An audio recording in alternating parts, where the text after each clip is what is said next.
1989년 도쿄 니케이 지수가 역사상 최고점을 찍었고 세계 10대 기업 중 8개가 일본 기업이었습니다. 일본의 1인당 GDP는 미국보다 10%나 높았죠. 미국의 상징인 록펠러 센터마저 일본인 소유였고 블레이드 러너 같은 영화들은 일본이 지배하는 미래를 그렸습니다. 떠오르는 태양은 영원할 것 같았죠. 하지만 1990년 니케이는 38% 폭락하며 2조 달러가 증발했고 2024년 현재까지도 일본의 임금은 경제 기적 시절 수준을 회복하지 못했습니다. 도대체 무슨 일이 있었던 걸까요?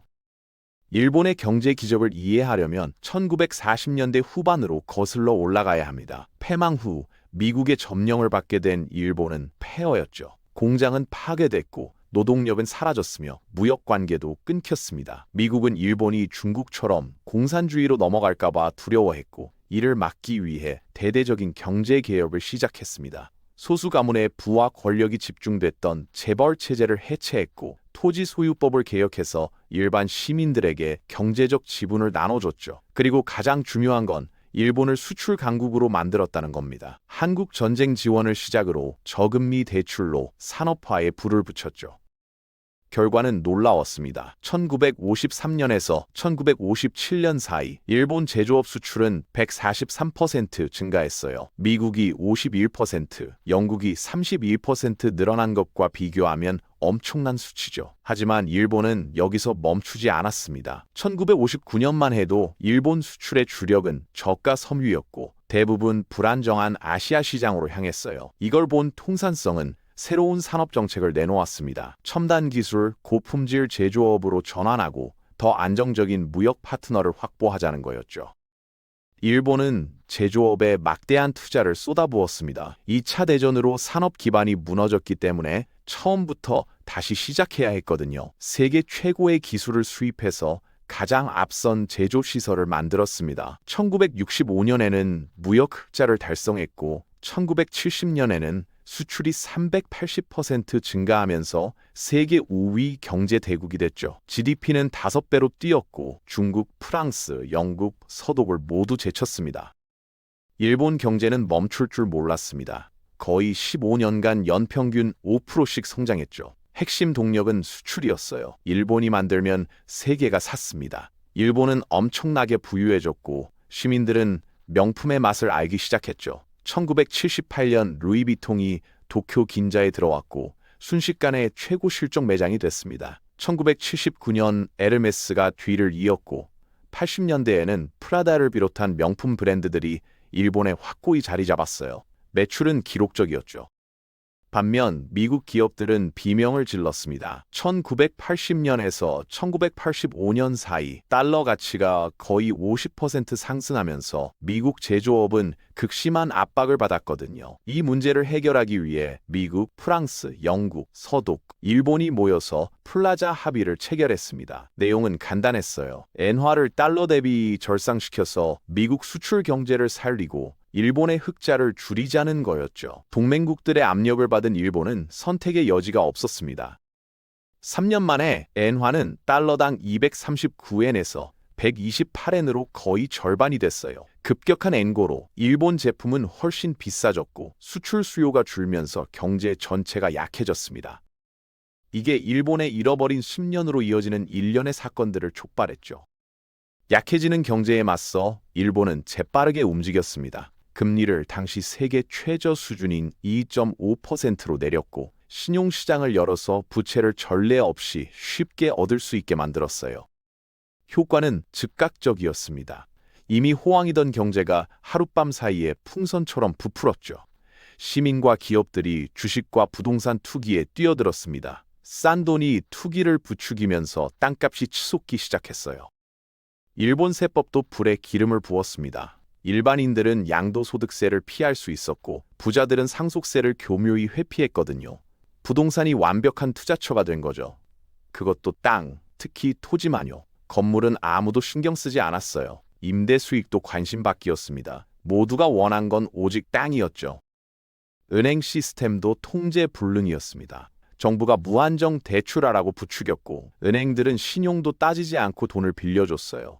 담보로 잡은 건 투자 자산이었는데 그 자산들은 이미 엄청나게 부풀려져 있었죠. 자산 가격이 계속 오르는데도 일본 은행은 금리 인상을 주저했습니다. 시장이 식을까봐 두려워했거든요. 하지만 1989년 5월 선택의 여지가 없어졌습니다. 금리는 2.5%에서 3.25%로 올랐고 결국 1990년 8월 6%까지 치솟았어요. 시장은 충격과 공황에 빠졌죠. 거기에 재무부가 부동산 관련 대출에 제한을 걸면서 땅값이 급격히 무너지기 시작했습니다. 투기를 부추기던 부채를 더 이상 구할 수 없게 된 거예요. 1990년 말까지 니케이는 거의 1조 달러의 가치를 잃었고 부동산 가격은 추가로 3조 달러가 날아갔습니다. 태양이 진 겁니다. 잃어버린 수십 년이 시작됐죠. 1990년 경제 붕괴 이후 일본은 세대에 한 번 올까 말까한 위기를 맞았습니다. 그 뒤로 수십 년간 정책 실수, 주저함, 놓친 기회들이 이어지면서 일본은 침체의 늪에 빠졌죠. 다른 나라들은 비슷한 위기에서 회복했지만 일본의 독특한 대응 방식은 2024년 현재까지도 저성장, 디플레이션, 고령화로 고통받는 시스템을 만들어냈습니다. 첫 번째 문제는 은행 위기였습니다. 일본의 거품이 터진 1990년대 초, 은행 시스템은 부실 채권에 익사하고 있었어요. 정상적인 상황이라면 많은 은행이 무너지고 대출은 탕감됐어야 했죠. 하지만 정부는 부실 채권 문제를 정면으로 다루는 대신 은행들이 장부에 그대로 놔두도록 했습니다. 좀비 은행이 탄생한 거예요. 기술적으로는 파산 상태지만 현실을 외면하며 연명하는 기관들이죠. 거의 10년 동안 좀비 은행들은 수익성 없는 기업에 계속 돈을 빌려주면서 구조조정을 피했고 경제를 비효율과 지연의 악순환으로 끌어들였습니다. 정부의 대응은 고통스러울 정도로 느렸어요. 위기가 1990대 초에 시작됐는데 은행에 공적 자금이 투입된 건 1999년이었거든요. 그때는 이미 늦었습니다. 부실 채권이 GDP의 거의 10%까지 쌓인 뒤였죠. 구제금융 이후에도 은행들은 망해가는 기업들을 계속 떠받쳤습니다. 시장이 제대로 효율적으로 자본을 재분배하도록 놔두지 않았어요. 일본 최대 은행들 중 다수가 파산 직전에서 비틀거리면서 혁신과 경제 회복을 질식시켰죠. 은행 부문을 제대로 구조조정하지 못한 탓에 위기는 수년간 질질 끌렸고 2002년에도 부실 채권은 여전히 4천억 달러가 넘었습니다. 진짜 회복이 시작될 기회를 완전히 막아버린 거예요. 형편없는 은행 정책에 더해 재정 정책도 실망스러웠습니다. 정부는 경기 부양책을 내놨지만 일관되게 부족했어요. 1992년에서 1997년 사이 일본은 GDP의 고작 4.5%만 재정 부양에 썼습니다. 위기 규모를 생각하면 미미한 수준이죠. 더 나쁜 건 지출의 상당 부분이 증세나 다른 곳의 예산 삭감으로 상쇄되면서 실질적 영향이 거의 없었다는 겁니다. 그러다 1997년 회복 조짐이 보이기 시작할 때 정부는 소비세를 3%에서 5%로 올렸습니다. 이 조치가 소비자 신뢰를 박살냈고 소비가 급감하면서 경제는 다시 불황으로 떨어졌죠. 결과는 암울했습니다. 1990년대 일본의 GDP 성장률은 연평균 고작 1.4%였어요. 거품의 상처를 치유하기에는 턱없이 부족한 수치였죠. 동시에 정부는 공공사업에 막대한 돈을 쏟아부었지만 대부분 관역을 빗나갔습니다. 초점이 농촌 인프라에 맞춰져 있었는데 실제 경제적 효과는 거의 없었거든요. 이런 프로젝트들은 생산성을 높이거나 장기적 회복을 촉진하기보다는 정치적 이익을 위한 것들이었죠. 반면 진짜 경제활동의 엔진인 도시지역은 최소한의 투자만 받았습니다. 지출의 목적은 일자리를 만들고 경제를 자극하는 거였는데 잘못된 목표 설정 때문에 자원 낭비로 끝났어요. 1995년까지 일본은행은 금리를 제로까지 내렸습니다. 전통적인 통화 정책의 한계에 부딪힌 거죠. 이게 유동성 함정으로 이어졌는데 추가 금리 인하가 아무런 효과가 없는 상황이 된 겁니다. 금리를 거의 제로로 깎았는데도 일본은행은 궁지에 몰렸어요. 디플레이션은 계속됐고 1990년대와 2000년대 내내 소비자 물가는 떨어졌죠. 일본은행이 2001년에 마침내 양적 완화를 도입했을 때는 이미 경제가 10년 넘게 디플레이션 악순환에 갇힌 뒤였습니다. 끔찍한 통화 정책에 더해 일본 경제 침체의 중심에는 낡은 기업 시스템이 있었습니다. 이른바 철의 삼각관계라고 불리는 거였죠. 은행, 기업, 규제 당국 간의 유착 관계가 망해가는 기업들을 싼 대출로 살려내면서 혁신하거나 문을 닫도록 강제하지 않았습니다. 이런 정실 자본주의가 경쟁을 짓누르고 생산성을 떨어뜨렸어요.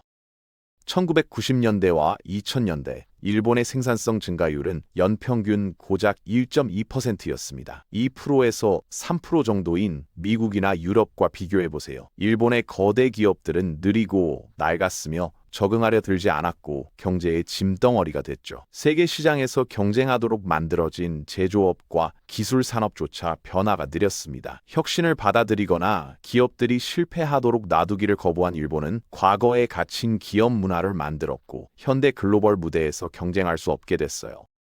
지금도 일본의 기업 문화는 세계에서 가장 퇴행적이고 구식으로 알려져 있습니다. 사무실에 얼굴을 비추는 시간, 긴 근무 시간, 복종을 혁신과 생산성보다 중시하는 문화죠. 효율적으로 하든 효과적으로 하든 중요하지 않습니다. 중요한 건 서열상 어디에 있느냐와 수십 년 동안 어떻게 해왔느냐예요.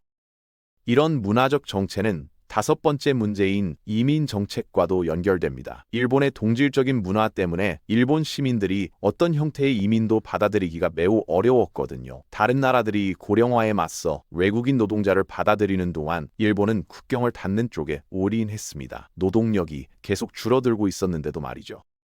비용이 큰 실수였습니다. 1995년 이후 일본의 생산 가능 인구는 10% 이상 감소했어요.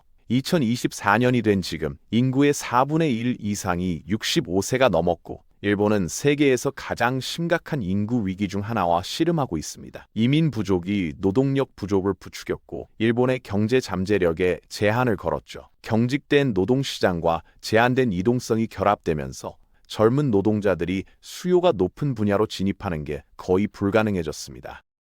결과는 정체된 경제예요. 절실히 필요한 역동성과 신선한 인재가 고갈된 거죠. 문제는 일본이 근무 문화를 개선하려는 노력을 거의 하지 않았다는 겁니다. 사람들은 여전히 지구상 대부분의 곳보다 더 긴 시간을 일하고 점점 더 많은 젊은이들이 아이 갖기를 포기하고 있어요. 이민이 없다면 이건 해결책이 없습니다. 일본의 이야기는 경고입니다. 한번 잘못된 선택이 어떻게 수십 년을 망칠 수 있는지 보여주죠. 간단히 말하면 이렇습니다. 빚은 공짜가 아닙니다. 땅은 진짜 투자가 아니에요. 정부는 전지전능하지 않습니다. 혁신은 성장의 토대죠. 모든 기업은 망할 필요가 있습니다. 그런데 여기서 한 가지 질문을 던져볼까요? 한국은 지금 어디쯤 와 있을까요? 저출산율은 세계 최저 수준입니다. 부동산 가격은 천정부지로 치솟았고 가계부채는 GDP의 100%를 넘어섰죠. 대기업 중심의 경제 구조와 경직된 노동시장, 그리고 수출 의존도가 높은 경제, 어디선가 본 것 같지 않나요? 물론 한국은 일본이 아닙니다. 1990년대 일본만큼의 거품은 아니었고 정책 대응도 달랐죠. 하지만 닮은 점들이 하나둘씩 보이기 시작합니다. 부동산에 몰린 자산, 줄어드는 청년층, 혁신보다는 안정을 택하는 기업 문화, 그리고 무엇보다 이번엔 다를 거야 라는 막연한 믿음이요. 일본은 30년이 넘도록 깨어나지 못했습니다. 한국은 과연 다른 길을 걸을 수 있을까요? 아니면 우리도 언젠가 잃어버린 10년을 이야기하게 될까요? 답은 지금 우리가 내리는 선택에 달려 있습니다. 창문을 열고 태양이 떠오르게 할 건지 아니면 커튼을 치고 어둠 속에 머물 건지 선택은 여러분의 몫입니다.